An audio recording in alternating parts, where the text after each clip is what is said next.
so much as a warning. Life hangs in the balance. Human endeavor turns to chaos.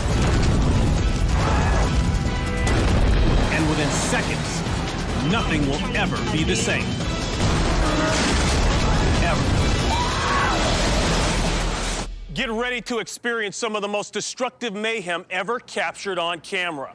An entire neighborhood is left in ruins when a Canadian propane plant is rocked by multiple explosions.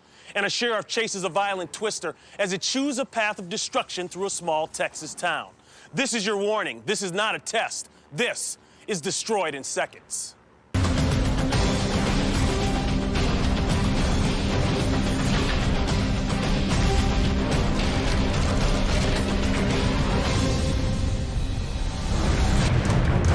Toronto, Canada. Around 3:30 a.m., a 7-alarm fire breaks out at the Sunrise Industrial Gases factory. Flammable gases like propane are stored here in highly pressurized tanks.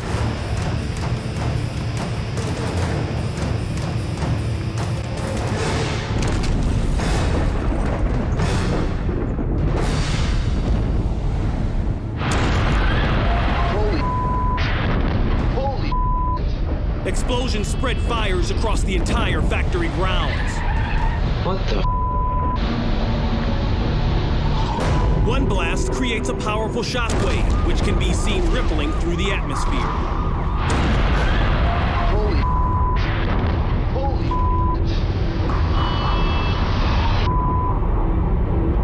Shockwaves and heat from the blast are felt more than 10 miles away. I felt that heat. I felt that explosion. Look, it just knocked out power to half the city. The spectacle grinds traffic to a halt on nearby Interstate 401. The gridlock hampers emergency vehicles trying to reach the scene. Stranded drivers take out their camcorders and start shooting. Crazy, eh? Unbelievable. What is that? Heat from the flames causes the volatile liquids and gases to expand in their pressurized tanks, then explode. I always wonder what would happen if that ever went up. Man, now you know. Yeah. The blasts send chunks of fiery hot debris into nearby streets and neighborhoods. The danger from flying debris is so great, officials evacuate 10,000 people from their homes. Interstate 401, the busiest freeway in North America, is completely shut down. After 16 hours, firefighters are finally able to bring the blaze under control. Interstate 401 remains shut down as a precaution. 5,000 homes are damaged, 100 are left uninhabitable. More than 60 people are injured, none of them seriously. Tragically, a firefighter and plant employee lose their lives. As for its cause, the initial blast occurs during an illegal transfer of propane from one truck to another. Because of this and previous safety violations, Sunrise Propane has its license revoked and is no longer in business.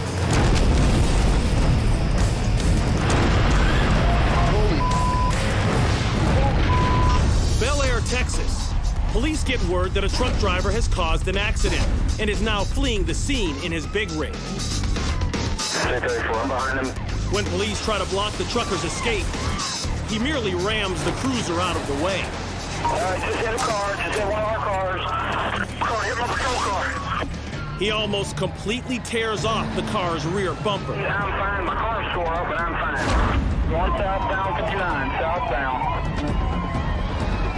Police pursue the big rig driver for nearly 20 minutes, but they can't stop him.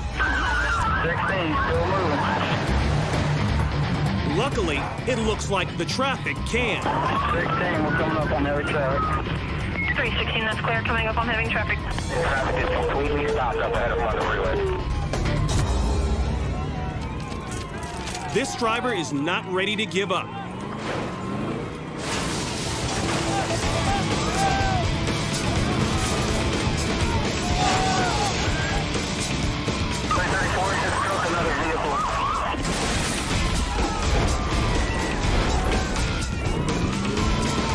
He rams the truck out of his way.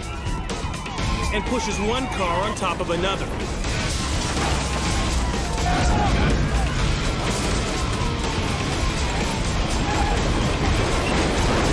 He hits 5 vehicles in order to make his escape. Now he's back on the road, with remnants of one of the cars he hit stuck on his front fender. After laying spike chains on the road, police box the driver in. They fire multiple rounds into his engine block.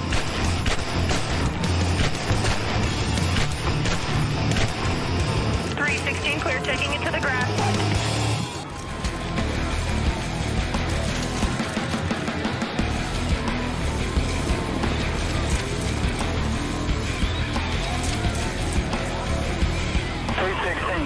Vehicle has stopped, is in custody.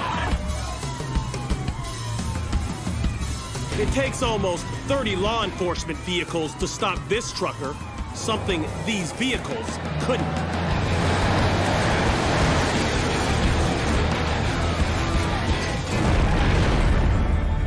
Since 1993, the British GT Championship has been a key event for amateur race car drivers from around the world.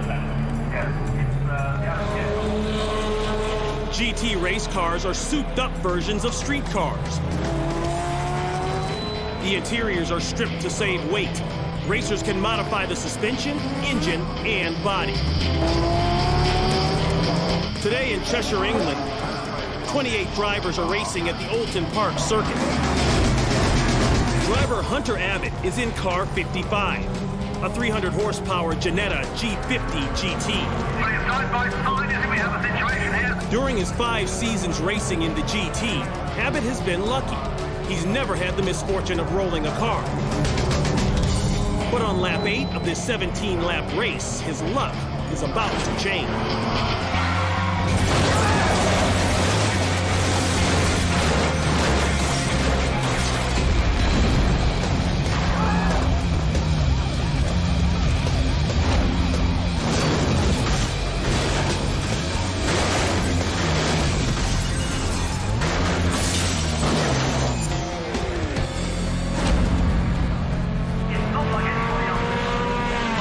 As Abbott passes car 63, that car's front right tire clips Abbott's left rear tire.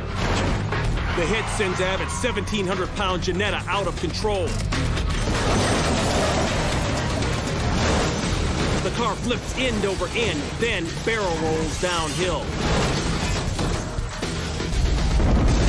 The fuel tank ruptures. The car erupts into flames. Abbott is still inside.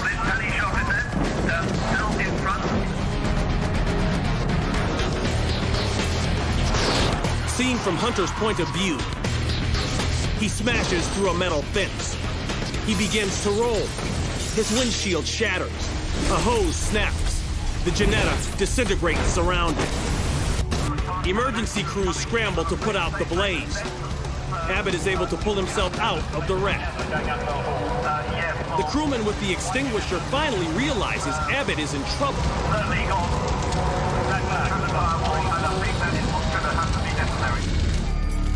Incredibly, Abbott walks away from the 116-mile-per-hour crash.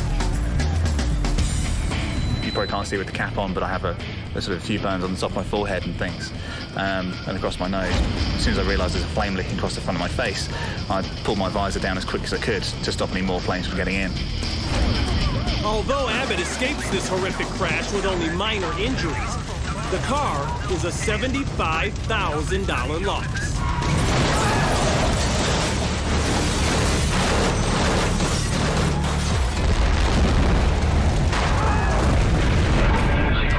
Tampa, Texas. This is a tornado. A tornado is forming on the edge of town. Sheriff Randy Stubblefield keeps an eye on the approaching funnel cloud as he monitors the emergency radio frequencies.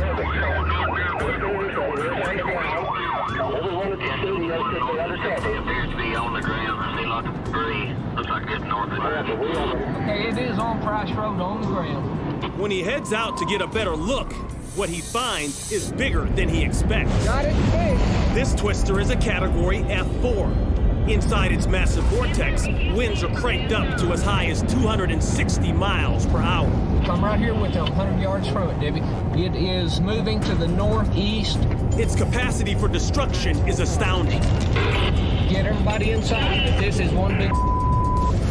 Take cover. Take cover. Stay under cover until we give you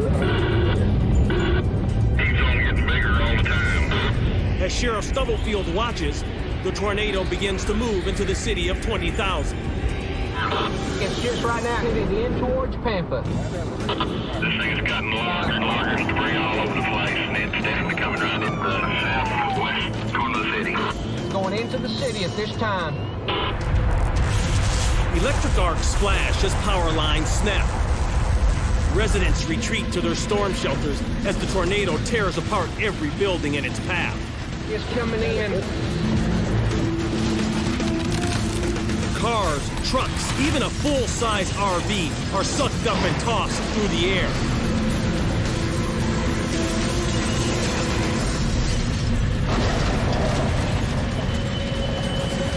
At its peak, the tornado measures at least 200 yards across. West on Highway 60, west on Highway 60. Sheriff Stubblefield tries to keep up with the moving twister. Down. Okay, it come across right out at the intersection of Alcock and Price Road. Alcock and Price Road's gonna be... He can only watch as it chews a path of destruction over 3 miles long. Careful, you're almost there. Our car is turned upside down. I've been unable to notify the ambulance. Yeah, go up. As long as we can avoid a direct hit.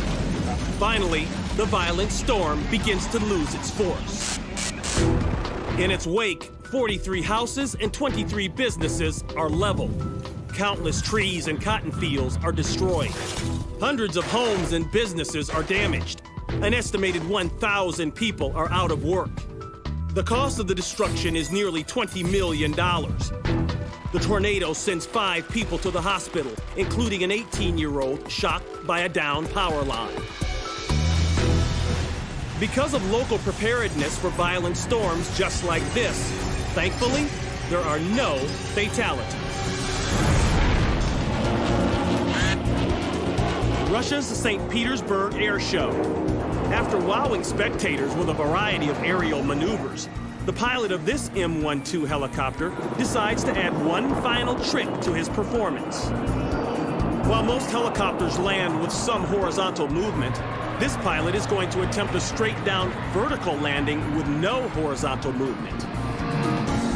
The move is dangerous. Should the engine fail, the pilot will not be able to use any horizontal movement to initiate lift. As the pilot brings the chopper in, he miscalculates the force of the wind and comes in too hard.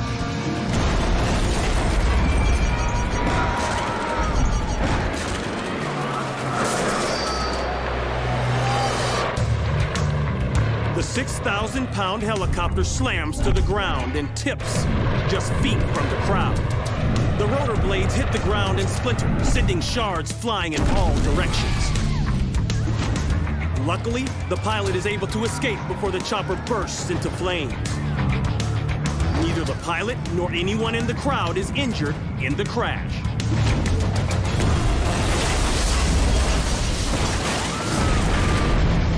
A fire erupts at a construction supply warehouse in North Platte, Nebraska.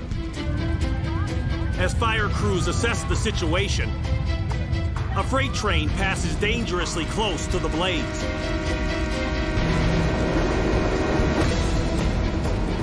The burning building houses trucks, tools, several generators, a number of four-wheelers, and 3 full 100-pound propane tanks. The fire spreads quickly. Temperatures exceed 1,000 degrees Fahrenheit.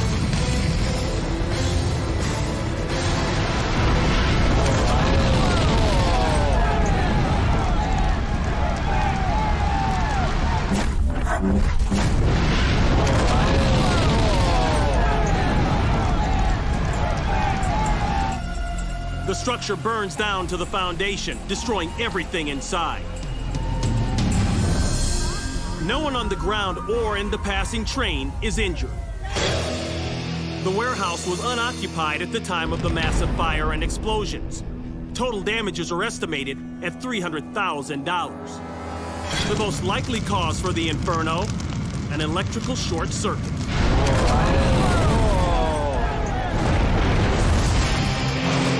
It's July 8th in Waterford, Connecticut. And things are about to heat up on the oval at the Waterford Speed Bowl, where a late model stock car race is underway. Behind the wheel of car number 28 is driver Jay Lozniak. And behind one of the cameras recording the race is Jay's mom, Jean Critchley. Lap number 18. Jay and other drivers are about to pass the bleachers, where Jean is sitting with hundreds of other spectators. Suddenly, an accident triggers a multi-car pileup.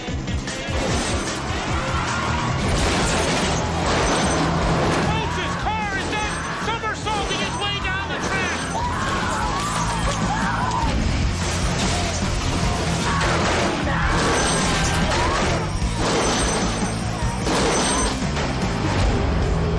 At speeds around 80 miles per hour, two cars in front make contact, and that's all it takes to make them lose control. And Jay Lozniak's in the middle of the chaos.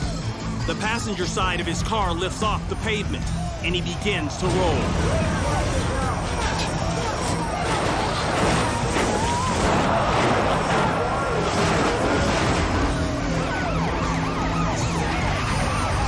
Meanwhile, in the bleachers, Jay's mom, Jean Critchley, realizes her son is the man in the middle of the pileup that she's recording.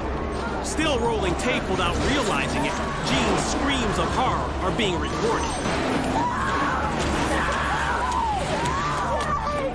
In footage shot from the announcer's booth, Jean can be seen running along the front of the bleachers. She's trying desperately to find an opening in the fence that's separating her from the wreckage of her son's car. Jean struggles to fight her way through the crowd. Above the mayhem of sirens and rescuers, applause is heard. The crowd has just seen Jean's son climb out of the wreckage. Then, Jean gets confirmation from her son himself that he's all right. Yes, Mom, I'm fine. Thankfully, nobody involved in this massive pileup, including Jay Lozniak, is badly hurt. With only 5 cars left in the race after this accident, the event is stopped.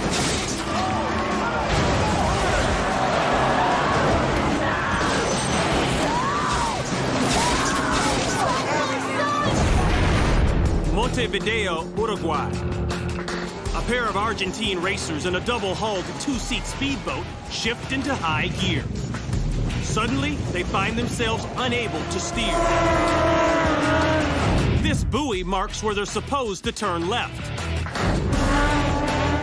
But all they can do is go full speed ahead, right into another boat.